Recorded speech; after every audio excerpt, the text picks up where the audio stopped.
I was hoping you could both answer, telling us a little bit about your early champions and how you think about mentorship today. Well, I think that my first mentor was my piano teacher. And I owed her a lot of my learning and about my contact with music. I mean, she was not only my piano teacher, but it turns out that she was the director of my primary elementary school. But she was also a very fine musician. So when my mother knew that I love music and I wanted to play an instrument, immediately she put me in contact with her. So I started learning piano with her, and actually she showed me how to read music. So for me it was very, very important. And later during my high school, I studied with a teacher that taught me harmony. And she introduced me to Bela Bartok's Microcosmos. And for me, that contact really changed my life, because being able to get in contact with Bartok, it was like an open window to 20th century music. I just really discovered a new way of, thinking about music in terms of rhythm, in terms of harmony, in terms of language, aesthetic. And immediately when I started playing the Microcosmos and I started playing Bartok, I knew that I wanted to be a composer. So for me, it was very, very important. It was a very important decision in my life and I basically owe her that she gave me the opportunity to know this great composer Bartok, because that was really, really crucial at that time. And Ellen, what about you? So I grew up in East Tennessee, and I was surrounded by music, but not surrounded by people who were writing music. I was encouraged into kind of understanding that I was musical through the choir director at the church where my family went.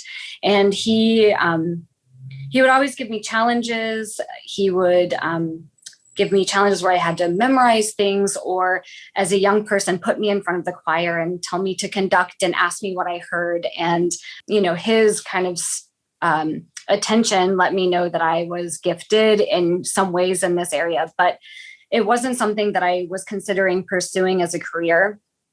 I didn't see anyone around me doing that, and I didn't know that it could be possible.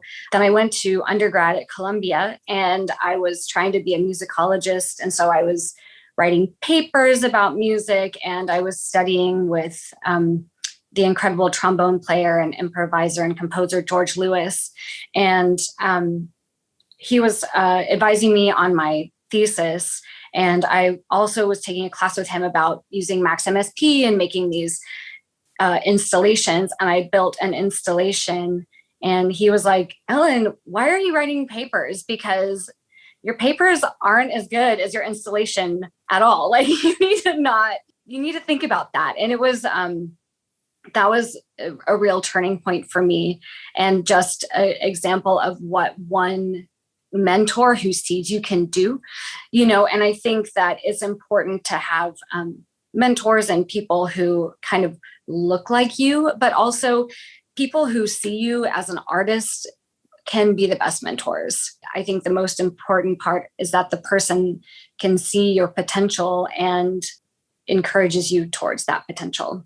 Yes, I also in Mexico I had opportunity to study with Mario Lavista, which is one of our really most important composers. Mario also studied with Carlos Chavez, and I was very grateful also with Mario. I think that Mario was my most important composition teacher. Even if later on I traveled to London and I did my master's degree at the Guildhall School of Music and Drama, and then I did my PhD at City University of London. I had great teachers there, but I think that the most important one, and the one that really discovers and encouraged me all the creativity that I wanted to express through music, was Mario. And Mario was very, very important in my life. So, Gabby, I mean, your music is fascinating to me because you take on so many different issues. You write about climate change, you write about politics. You've mentioned that your creative process includes gender issues. Could you talk to us a little bit about how gender or gender issues has impacted your aesthetic as a composer? Yes, well, I have several works that obviously deal with gender issues, especially my recent opera, Firefly, which is Luciérnaga in Spanish. But this is an early stage. I think that the first pieces that I wrote that really are connected with gender issues are the pieces that are connected with the femicides in Mexico, especially with the femicides that happened in Ciudad Juárez between the border with El Paso, Texas. As you know, there are thousands of feminicides and that hasn't been resolved by the government, that the impunity there is unbelievable. And I wanted to address that in the work that I did with a poet, a Mexican poet, Mónica Sánchez Square. She's a very good poet, and she wrote a poem about that. So the first piece that it really deals with this painful issue, I should say, is Rio Bravo, and it's talking about that. It's a very beautiful poem. So I wrote this piece for 6 voices and crystal cups addressing that issue. But later on, I wrote this opera that it's called Firefly. It's a monologue. And the story is also, it touches this gender issue as well. But the story is totally different because the story takes place in the student movement in 1968 on the 2nd October. As you know, in Mexico City, we have this massive student killing. All the students in this plaza in Tlatelolco were killed by the army. This is before the Olympic Games in 1968. And this opera, it's about Alcira. Alcira, she was a middle-aged poet from Uruguay, but she was living in Mexico at that time. And during this invasion by the army, she was really scared. She was a very activist poet, and obviously she was in favor of the student movement. And when that happened, she hid in the men's restroom of the Humanities Tower. And she spent 12 days there, surviving, just drinking tap water and eating toilet paper. So this monologue is about her. And when I read about her life, I think that the only way that she was able to survive those 12 days hiding and panicking because the reality outside was really painful and horrible is poetry and the art. I think that poetry saves her life. It was the only way for her to survive. So she became like a very important symbol to defend the university autonomy, and she was an incredible person, that she believed in art and she believed in poetry, and she was an incredible social activist. So my opera it talks about those 12 days and all the resources that she had in order to survive those 12 days. It deals to me with how many women have to face that, or we don't have the chance or the equal chances that other people have. So you've chosen to really shed light on strong women's stories in your work that I think probably are unknown to many who are coming to the music to hear it and experience it. Ellen, I know you've chosen to do the same with Prism, which is your opera that maybe you could tell us a bit about. By shedding light on these stories, on these experiences, what are you hoping the listeners to get from the music and from experiencing the stories? With Prism, our intention was to create a piece that someone who had never had the experience of sexual assault or that kind of trauma could actually feel on some level what it felt like. So we tried to bring the audience into the point of view of that character. And it really humanizes the experience because the audience discovers everything at the same point that the lead character discovers it. And also saying, if you've ever seen Spotlight, it's such a sexual assault is not something that's just relegated to as a women's issue. And so we didn't see it as shedding light on a women's issue. It's shedding light on a human issue that is all over the world in all of these different ways. I think that we were able to embody it and write about it in a very deep way because of our personal experiences. The intention was to kind of bring that experience into the room in a way where people could feel it through the music. Well, I think that this is the first time in our history that we can talk about these issues. Probably before it was even more difficult to talk about that. So I'm very grateful that Helen it's putting something so delicate into our knowledge, because just imagine during the 50s, or at least in Mexico, it was very difficult to talk about that. The repression was even more strong. And so I'm so glad that now we have the open spaces to talk about this and to tell people that this is happening, that domestic violence is happening, that femicides in Mexico are happening, and the psychological sexual violence is happening. But now we have the space to talk about it. And this is extremely important.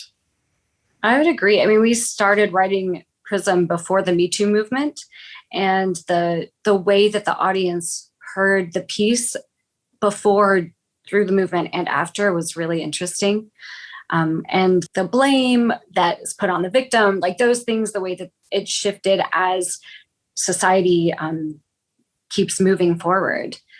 It was really interesting to be in a piece that was centered around that movement.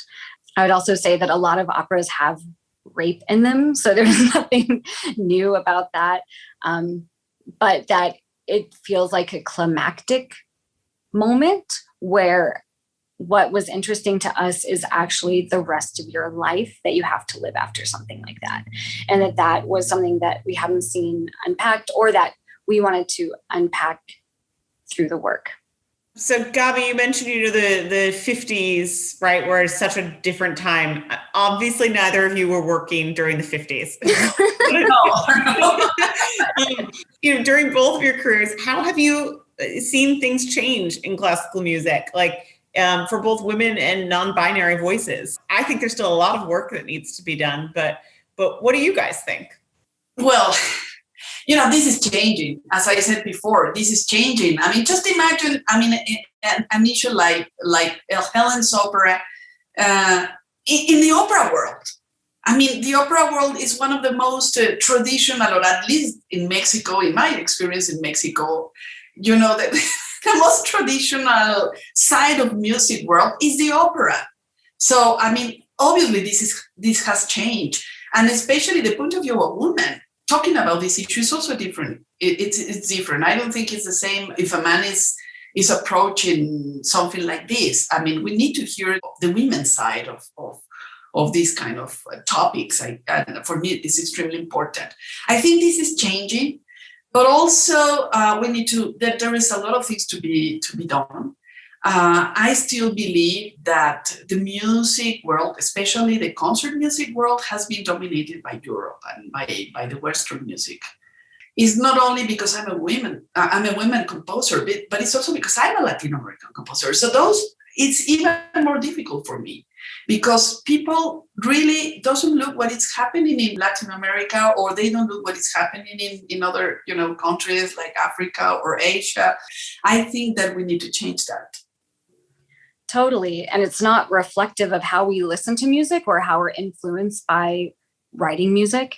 I find that sometimes I write a piece and I'm listening to, this is one specific example, I'm listening to Kamasi Washington and really thinking about that and listening to the lines and everything.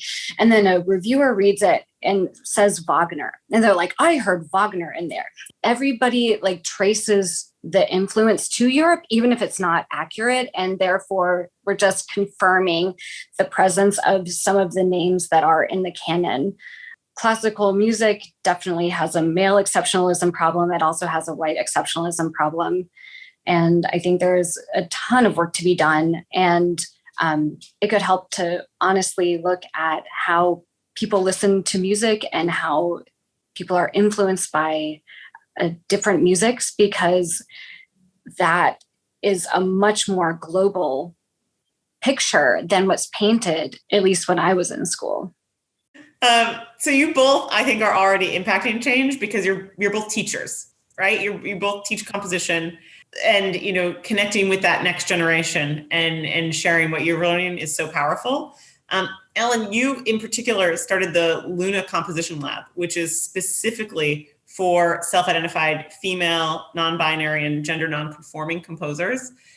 Could you tell us, you know, what you hope the impact might be for young people who are in that program specifically, and sort of how that's a bit different than maybe you approach teaching regularly? Yeah, so Luna Composition Lab takes applicants from all over the US, and we get applicants from young composers who are in places like LA and New York, who are surrounded by vibrant music scenes. And we get applications from people in Oklahoma and in Virginia who don't have access to those communities. And so Luna Lab both connects aspiring and super talented young composers with working female, non-binary, and gender non-conforming composers in the field. And they create a community amongst themselves. And it's really beautiful to see those communities form, and they stay in touch with each other. A lot of them go to school with each other, and that those connections become as strong as the connections with the mentors over time. You know, I think that the fellows in the program inspire me and they push me. And I'm hoping that through the changes that the mentors are making in the field, that there's this kind of dialogue where we're pushing each other further, and that they're able to go further than any of us could because we're making space for them, and then they can see further because we've cleared that space. And Gabby, tell us a little bit about the teaching that you're doing in Mexico City. There's a program that I'm very, very proud that we have at the university, and I would like to talk about it, which is a program that is especially for marginalized communities, and especially the indigenous communities. For example, I have 2 students from Oaxaca, really indigenous students that came from these indigenous communities in Oaxaca. And I'm very proud that the university has this program, a special scholarship for these people, because these people, there are no resources in Oaxaca. There are no resources in these small, communities in the countryside. So this is important to me, and this is one of the most interesting sides of that. So 3 last questions, relatively fast. And the first one is the crazy one, which comes from the Berklee College of Music's Institute of Jazz and Gender Justice. It's sort of their prompt for themselves, which is, what would jazz sound like in a culture without patriarchy? And I'm curious what you guys think about classical music. What would it sound like if we were in our own utopia and there was a culture with no patriarchy? Wow. I love this prompt. You know, I'm just going to throw something. This is a wild question. So I just hope that every composer has their individual voice, and that those would just be even more heightened and more resonant, because everybody would just be a person, and that personness would resonate. And that we could hear, I think also, not would the music be different, but that we would hear it differently. We talk about it differently. We would talk about it differently, and that the experience of listening to a piece would be different because it was just composed by a person. There wouldn't be these other attributes on it. I totally agree. Yes. Like talking about utopia, just imagine the time that we don't have to talk about those kind of issues, gender issues or national issues. No, it's just a person that is writing music, and we have to focus on that. And I totally agree with Helen. I mean, why we have to talk about if it's from Europe or if it's from Asia or if it's women or if it's a men or I think we need to get in an upper level. And I hope that, we are going to arrive to that point. No, but still we have to keep going, because it's a little bit unfair right now, but we are getting there. I think we are going to get there. And art can help us imagine where there is. because we can hold that space and be in those utopian places for the period of time that the art happens, and we've touched it in some way. Yes, I don't know how you feel, Helen, about this, but this is my feeling sometimes when if someone is going to reject my music because I'm a woman, I'm going to be very angry. But also I will be very angry if someone is going to choose my piece just for the fact that I'm a woman. Right. It's both horrible. Yeah, totally. Right. I mean, and I read somewhere that privilege is never having to ask, like, did this happen because I'm XYZ? You know, and the thing is, being a woman who's a composer will never know. And that's, you know, we won't know why our piece was chosen. And there'll always be a hint of doubt. Could you guys share some of the women and non-binary composers, past or present, who people might not know, but you think that they should? Any of the Luna Lab fellows, I have to say, like, look out. They're like Missy Mazzoli, who co-founded it with me, and I talk about retiring every year when we get the applications because they're so good. So here's a short list. Wang Liu is someone who I'm really into. Inti Figas Vezweja, who I know the LA Phil has a relationship with, is awesome. And also, just to say, like, a lot of people will know these names. Natalie Joachim is amazing. Courtney Bryan, Gitti Razaz, Valerie Coleman, Rena Esmail, Yaz Lancaster, and Nina Shikar. That's my list that I came up with at this very moment. Can you share that with me? Because I don't know any names on that list, Helen. Right. I would appreciate that. I have a more traditional list, but obviously if I had to recommend some women composers, at least in Mexico, we have to start from the most I guess for me, from the most important ones from the past to present: Hildegard von Bingen, Fanny Mendelssohn, Clara Schumann, Lili Boulanger. Lili Boulanger, for me, she was a wonderful composer, and it's really a tragedy that she died at 26. Ruth Crawford-Seeger, Galina Zwolkaya, Sofia Gobaldulina, Kaya Sariaho, Sukuchin, Karen Tanaka, Tanya Leon, Adina Isara, Gabriela Nena. Yes, I love them. Just to start, because there are so many more, much more women composers, but just for start. If you combine your two lists, we go all the way, I think, from like the Renaissance to like the future, like Pulitzer Prize of Tomorrow winner. I love that. That is range. That's cool. That is range. Can you both leave us with some words of advice for young musicians who might want to shape a more equitable music community? And I mean this for young musicians of all genders. Find ways through your art to create the world that you want to be living in. And there are so many things that go into making your art. So who is workshopping your piece? How can they potentially benefit from being involved? Who's on stage? Who is writing about it? You know, just to ask all these questions about the different layers of art making, and to try through all of them to create a world that you want to be in. And to remember that if you're not doing that, you're actually not doing that. Yes, I agree with Helen. That art is a very powerful tool to change the world. Absolutely. But for me also, what I recommend is to live life intensively.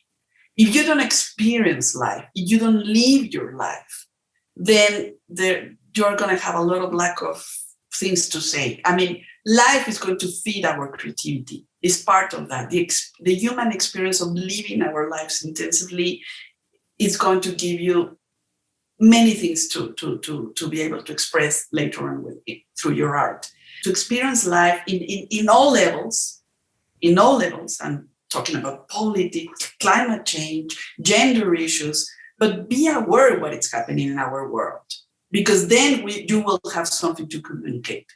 But if you don't live your life, something that I learned from the pandemic is that we have to live our lives every second of our existence. For me, it's very important. We spent hundreds of hours of time studying an instrument, or learning something, or thinking about the technique, which is important. Yes, it is important, but it's not the only thing. If you don't have something more deeper to express, there's no sense. I mean, yeah, techniques is a tool. It's an important tool, but it's not the whole thing. And the experience of life, it's for me, it's very, very important. Thank you both. You are my inspiration, and I think you probably are an inspiration for a lot of people out there. So thanks for taking the time, and thanks for writing incredible and inspiring music.